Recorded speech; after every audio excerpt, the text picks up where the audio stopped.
Good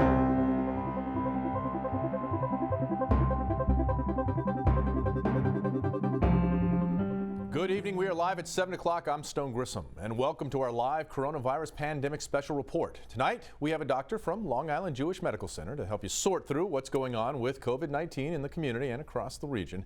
And of course, we always want to hear from you. Call us at the number right there at the bottom of your screen. Even if it's busy, just call back, 516-393-1800. All right, let's get to it. Confirmed coronavirus cases just keep soaring across the nation, the state, and right here in the island. With more than 82,000 people ill, the U.S. now leads the world in the numbers of confirmed cases of COVID-19.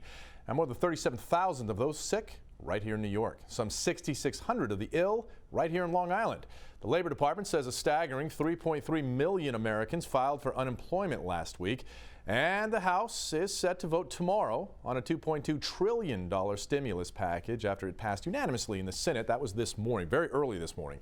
But Governor Cuomo has blasted that proposal. He says the federal lawmakers failed to address lost revenue in the relief package.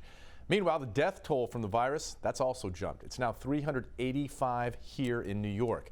More than 5,300 people are in the hospital, nearly 1,300 patients in the ICU. Now, to deal with the rising cases, Cuomo says he wants a 1,000-plus patient overflow facility in each of the city's 5 boroughs, as well as Nassau, Suffolk, Westchester, and Rockland County. Now, joining us tonight, let's get right to our discussion, Dr. Adam Berman. He's the Associate Chair of Emergency Medicine at Long Island Jewish Medical Center. That's in New Hyde Park. Thank you very much, Doctor, for joining us tonight. Thank you for having me. And thank you for all you're doing, because you really are the heroes on the front line. So we thank you for everything that you're doing. Let me start by asking you this. New York area right now is 5% of the world's cases. We're now at 82,000 across the nation. Do we have, I see pictures of healthcare workers begging for supplies, using makeshift masks for getting their PPE. Do you have enough supplies right now?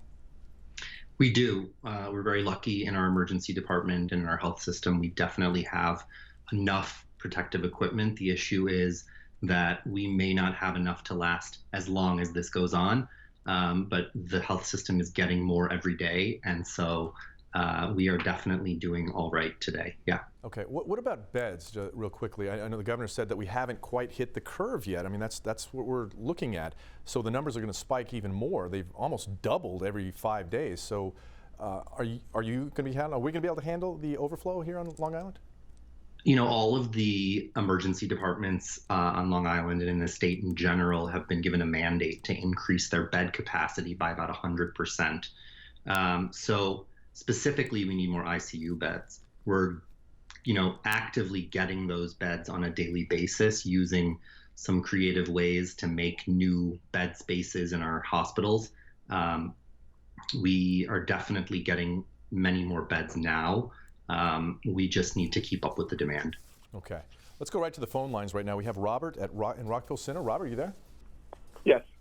What's your question tonight? I wanted to know, has anybody thought about using possible, parking a whole bunch of ambulances and maybe using them? Because I know they do treat patients or transport patients that have ventilators and stuff like that in those ambulances for, maybe 1 hour, 2 hour trips. Would that be possible to park 1,000 ambulances and use them? Dr. Berman, is that feasible? That's a good question.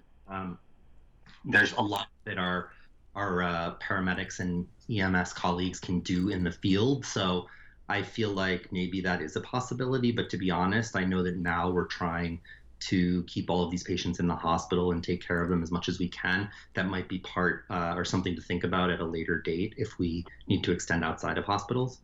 I know they're making makeshift tents as well. So, yeah, we'll see what happens when it gets more populated. Scott from Center Reach. Scott, you there? Yes, I am. How are you doing, Stone? I'm doing great. What's your question tonight? Doctor, I use a nasal saline irrigation machine to flush out my nasal passages in the sinuses. Would that help curb the coronavirus? Doctor? That's probably going to make you feel better, but it probably won't do anything for the actual virus. But actually, things that make you feel better, even if they don't get rid of the virus, are probably just as good as a lot of the stuff that we can do in the hospital right now for kind of mild to moderate cases. And Doctor, let me follow up on that. I've actually even heard of people saying that they have seen CPAP machines being substituted for ventilators. Have you seen anything like that in our area?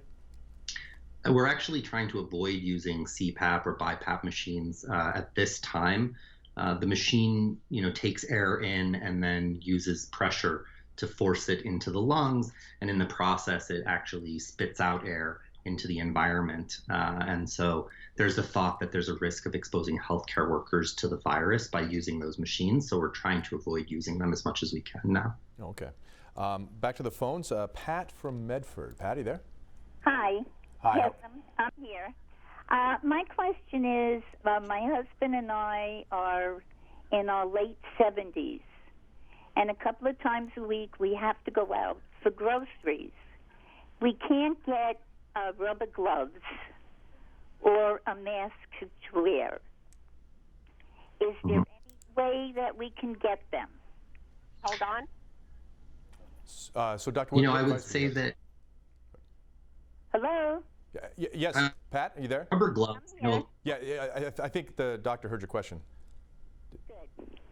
A lot of people are thinking that wearing rubber gloves are a good idea. I'm not so sure if that's the best idea. If you think about it, you put the gloves on, it's a little bit of a false sense of security. You may touch things that have the virus on them. And then because you feel sort of a little safe, because you're wearing the glove, you may touch other things, including your face or other surfaces. So the gloves might not be the best idea. In terms of the mask to protect you from respiratory things, unfortunately, if you're unable to get any type of a mask, I know that there were some recommendations that using other things like bandanas might be helpful. I'm not sure, to be honest, how helpful they are, but when you do go out, the safest thing to do is to make sure that you're washing your hands, you're not touching your face, and you're kind of getting in and out as quickly as you can. Yeah, and Pat, I know that some of the grocery stores have extended hours where, like the first hour in the morning, they're just allowing the elderly population into the grocery stores so that try to minimize the exposure there. So you can look into that. Let's go back to the phone lines in Comac. Thank you. Are you there? Yes, this is Lisa from Comac. Yes, I'm concerned, like everyone else is, about catching the virus. I live with my husband. We're in our 60s, and I'm just wondering how I can protect him if I do come down with it. Can I still prepare his meals? Do I have to wash his clothes separately? Be in the same room with him? It's a good question. I think a lot of healthcare workers are wondering the same thing about being in the same room with their families. It's okay to wash your clothes together. Probably hot water is best to get rid of this virus if you're washing clothing.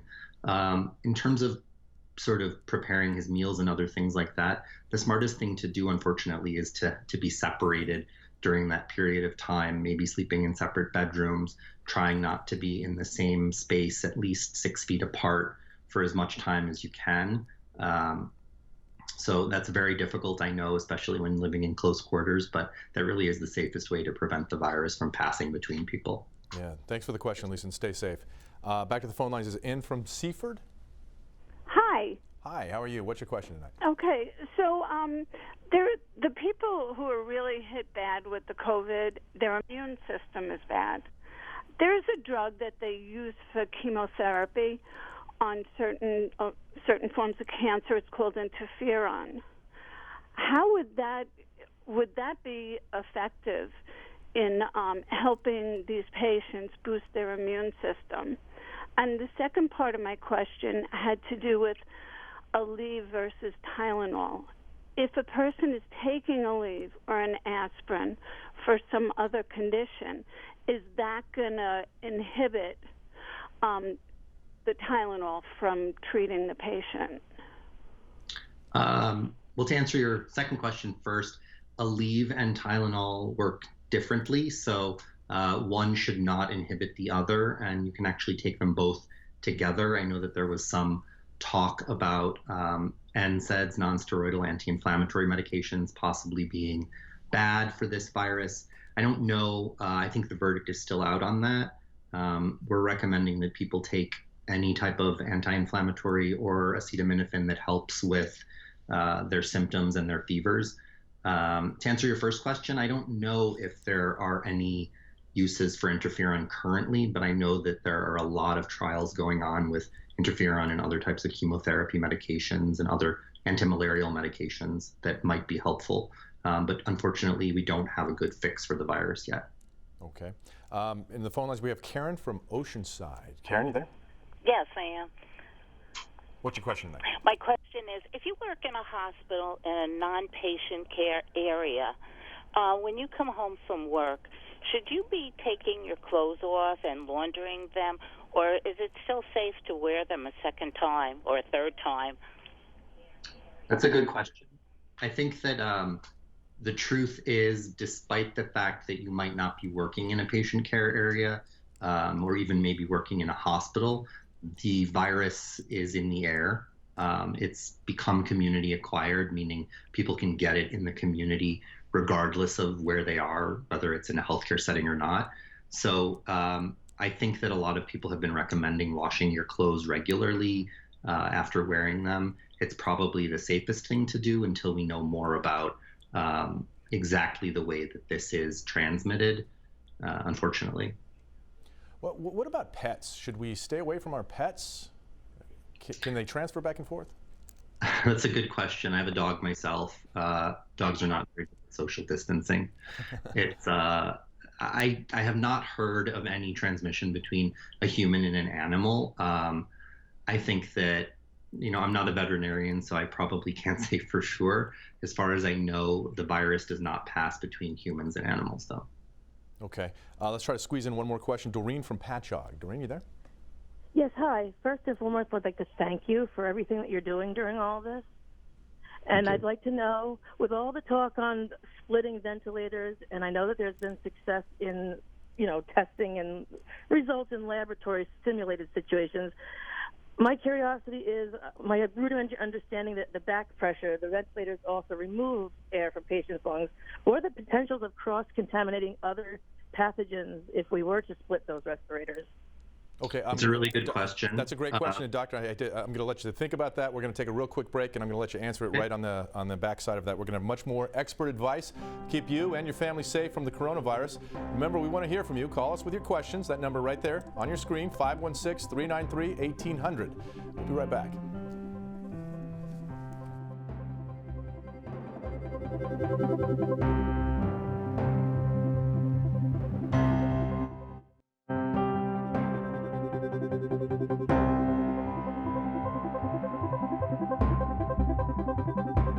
Welcome back to our coronavirus pandemic special report. Let's bring the doctor back in, Dr. Adam Berman, Associate Chair of Emergency Medicine at Long Island Jewish Medical Center in New Hyde Park. Again, we want to hear from you. Right before the break, Doreen had a question about respirators. Got the question and just couldn't get the answer, and so I'll let you go ahead and answer that. So the question was whether or not there was a risk of cross-contamination if you put more than one person on a respirator. There is some risk, but we are lucky to have some special filters that go between the two circuits so that the risk is very, very low in those instances. Okay, great. Nicole from East Quogue. Nicole? Nicole, you there? Hi, can you hear me? We can hear you. What's your question? My question is, if we did a mandatory shutdown of 3 weeks for everybody and kept everybody inside, could we stop this? We could probably slow it down very much and flatten the curve, as they said, reduce the number of cases at a time so that the health system wouldn't be so overburdened seeing such a spike in cases all at once. Okay, Joseph at Port Jeff Station. Joseph? Oh, Meg. This is Meg? Yeah, hi. This is Meg from Old Bethpage. Okay, from Old Bethpage. What's your question, Meg? If a person tested negative for the coronavirus a week ago, but has developed symptoms and is exhibiting the symptoms and lives with someone who has a diagnosis of it, is there a good chance that the person did have the virus and does have the virus? It's certainly possible, just like any test for influenza or any kind of an infection. The test is not perfect, so it does miss some cases. So it is certainly possible. The good thing is that whether the test comes back positive or negative, if your symptoms are suggestive of coronavirus, the treatment is the same, which is to stay away from other people who you may infect, and to use hygiene. Okay. Andrea from West Hampton Beach. You there? Hi, how are you? I'm doing great. What's your question? Mine is, I live in a condominium in West Hampton, and we have city people coming here still, like they're on vacation. So I'm wondering if there's going to be anything done about that. And also, my son had overheard them talking that the beaches were packed. So I didn't know if they were thinking of closing the beaches anytime soon before it gets really beach weather. Okay, those are kind of policy questions, but are those good ideas, Doctor? I would say that anything that we can do right now to reduce the congregation of people in large groups is probably a good idea to reduce the spread. So that would include probably not going in large numbers to the beach or other types of places like that. Are you seeing people being social distancing from each other? I mean, are we doing enough right now? We're doing a lot of it, I can tell you that. We are here. Yeah, I think that you can feel it. You know, if you walk around outside, you can feel that there's less people out. The problem is that I think that there will be maybe a false sense of security, and people will cut down on the social distancing too soon. So I would urge people to continue it until we know that it's safe to stop. Yeah, okay. Now let's get to Joseph, Port Jeff Station. Joseph? Hi, Dr. Adams. Hello. How are you? So my question was based off of testing. I work in a senior living home, and we all know that testing is limited. Being in the medical field and, you know, especially a nursing home, is there a priority to get people tested if they are symptomatic? And being that these tests are so important and so rare, I mean, is there ways to that these testing facilities will be able to prioritize individuals that work in the healthcare field? Okay, Doctor, what? Yeah, first of all, the testing is ramping up every day. The state and health systems in the state are continually increasing the amount of testing that they have access to every day. Every system, I believe, does their testing a little bit differently in terms of how they prioritize it. The health system I work at does prioritize testing into tiers based on how symptomatic people are or how high risk they are. So if other places are doing that, then that may be one way for people who work in the healthcare industry to have testing prioritized. Okay. In the short time we have left, Dr. Berman, what's your basic advice to the public? My basic advice, I think, is pretty simple. As much as we like to be around others, right now is sort of the time for social distancing, to stay away from others, to make sure that you're washing your hands a lot, make sure that you're covering your mouth when you cough or sneeze, and to do as much as you can to take care of yourself. If you're not so sick that you can't stay home, your safest bet is to stay home. Okay. The hospital should be reserved for the sickest people. Thank you once again for all that you're doing. You really are our heroes. You guys are on the front line, so thank you very much. Dr. Adam Berman, the Associate Chair of Emergency Medicine at Long Island Jewish Medical Center, New Hyde Park. And thank you, the viewers, for watching our program and for your questions. You're watching our Coronavirus Pandemic Special Report. We'll be right back with a check of your full hyperlocal forecast.